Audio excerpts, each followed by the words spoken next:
হেপহৰ ৰঙালী বিহুলৈ মাজুত মাথোৱাৰ কেইটামান দিন ইতিমধ্যে নলবাৰীৰ বিভিন্ন প্ৰান্তত ইতিমধ্যে বিহু কৰ্মশালা আয়োজন কৰা হৈছে। বিহুৰ কাৰণে ব্যাপক প্ৰস্তুতি আৰম্ভ হৈছে। নলবাৰীৰ বিভিন্ন ইতিমধ্যে বিহুক আদৰাৰ কাৰণে উদযাপন সমিতি গঠন কৰা হৈছে।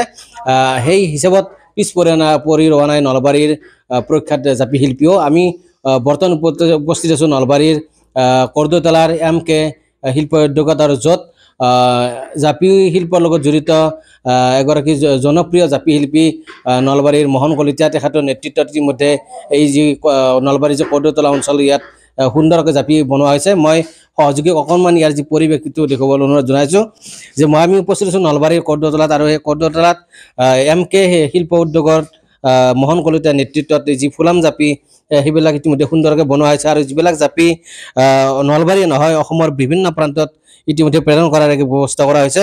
আৰু এই মোহন কলিতাৰ নেতৃত্বত যি বনোৱা জাপি, সেই জাপি ইতিমধ্যে অসম নহয় অসমৰ বাহিৰতো ইতিমধ্যে প্ৰেৰণ কৰা হৈছে। আমি এই জাপি উদ্যোগৰ লগত জড়িত নলবাৰীৰ প্ৰখ্যাত জাপি শিল্পী মোহন কলিতাৰ গৃহত উপস্থিত আছোঁ, আৰু তেওঁৰ পৰা জানিব বিচাৰিম যে কেনেকুৱা ধৰণে বিহুৰ কাৰণে প্ৰস্তুতি গ্ৰহণ কৰা হৈছে। কেনেকুৱা প্ৰস্তুতি? হয়, এতিয়া বৰ্তমান আগত দেখি ৰঙালী বিহু আহি পালেহি, গতিকে বিভিন্ন বিহু অনুষ্ঠানে আমাক জাপিৰ অৰ্ডাৰ দিছে।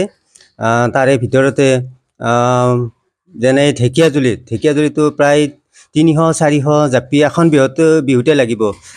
গতিকে সেনেকুৱা অসমৰ বিভিন্ন বিহুত প্ৰায় অৰ্ডাৰ আহিছে, কিন্তু মই এতিয়ালৈ হিচাপ কৰি ওলোৱা নাই কিমান টোটেল অৰ্ডাৰ আহি পালে। আৰু আমাৰ জাপি দুই প্ৰকাৰৰ, এইটো সকলোৱে জানে। গতিকে এই বিহুৰ সময়ত আমাৰ বিশেষকৈ ফুলাম জাপিটো ব্যৱহাৰ হয়, আৰু বাৰিষা সময়ত আমাৰ হালোৱা জাপিটো ব্যৱহাৰ হয়। গতিকে আমাৰ এই জাপিটো আমাৰ পূৰ্বপুৰুষৰ পৰা চলি আহিছে। যেনে আমাৰ আটাই কৰিছিলে, তাৰে পিছত দেউতাৰ পিছত আমি ঘৰৰ পৰিয়াল সকলোৱে এই জাপি বনাই আমি পৰিয়ালক পোহপাল দিয়াৰ লগতে ওচৰ চুবুৰীয়া কেইজনমান লোকক আমি জাপি শিল্পত নিয়োজিত কৰি আমি তেখেতসকলৰ পৰিয়াল আমি পোহপাল দি আছোঁ। কিমানজন পৰিয়াল জড়িত আছে? বৰ্তমান আমাৰ উদ্যোগটোত 6-7জন পৰিয়ালে কাম কৰি থাকে ডেইলি। ক'ত পঠোৱা হৈছে ইতিমধ্যে জাপিবিলাক? ইতিমধ্যে জাপি আমাৰ অসম নলবাৰী জিলাতো থাকিলে অসমৰ বিভিন্ন প্ৰান্তত আমি জাপি পঠাইছোঁ। তাৰ বাহিৰেও আমেৰিকাত এটি ফল্ডিং জাপি বনাই পঠাইছোঁ। জাপিটো ডাঙৰ, কিন্তু বেগৰ ভিতৰত জাপিটো বনাই পঠাইছোঁ। হয়, আমি ধন্যবাদ জনাইছোঁ মোহন কলিতা ডাঙৰীয়াক, আৰু তেখেতৰ পৰিয়াল ইতিমধ্যে এই যি জাপি শিল্পৰ লগত ইতিমধ্যে জড়িত হৈছে। তেখেতৰ ভাতৃপুতুল কলিতা জড়িত হৈছে, তেখেতৰ ভাই বোৱাৰী, লগতে তেখেতৰ সহধৰ্মিনী আমাৰ সৈতে উপস্থিত আছে। কেনেকুৱা ধৰণে জড়িত আছে এই শিল্পৰ লগত? কাম কৰি আছোঁ আৰু বৰ্তমান। কিমান দিনৰ পৰা জড়িত আছে? মই বিয়া হোৱাৰ পৰাই জড়িত হৈ আছোঁ। বিয়া হোৱাৰ পাছত আগতে জনা নাছিলোঁ, ইয়াত আহি কিনে জানিছোঁ জাপিৰ ব্যৱহাৰবিলাক, জাপি কেনেকৈ কৰে গোটেইখিনি। কেনেকুৱা লাগে একেদিন জাপি বনাই? এইকেইদিন জাপি বনাই কেনে বহুত ব্যস্ত, আৰু ঘৰৰো কাম কৰিব লাগে আৰু জাপিটো লাগি দিব লাগে। সেনেকৈ আৰু চলি আছোঁ, আৰু জাপিৰ পৰাই আমি গোটেই পৰিয়ালটো পোহপালন যাই আছোঁ এনেকৈ। হয়, আমি তেখেতক ধন্যবাদ জনাইছোঁ। আমাৰ এই যি জাপি শিল্প, এই জাপি শিল্পৰ লগত আন ব্যক্তিসকলো জড়িত হৈছে, আমি তেওঁৰ লগতো চিনাকি কৰি দিব খুজিছোঁ।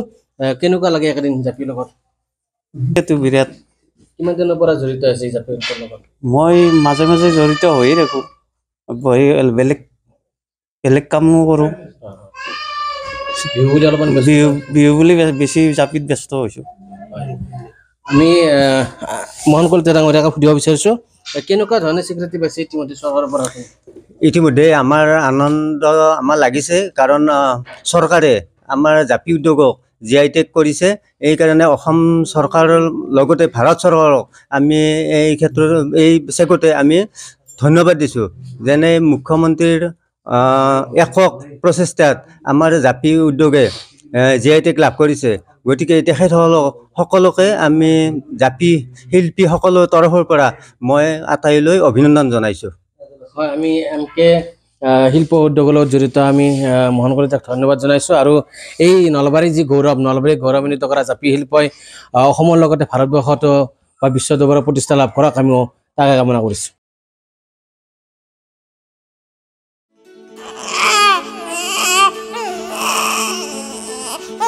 অভিনন্দন, আপোনাৰ এজনী ছোৱালী জন্ম হৈছে।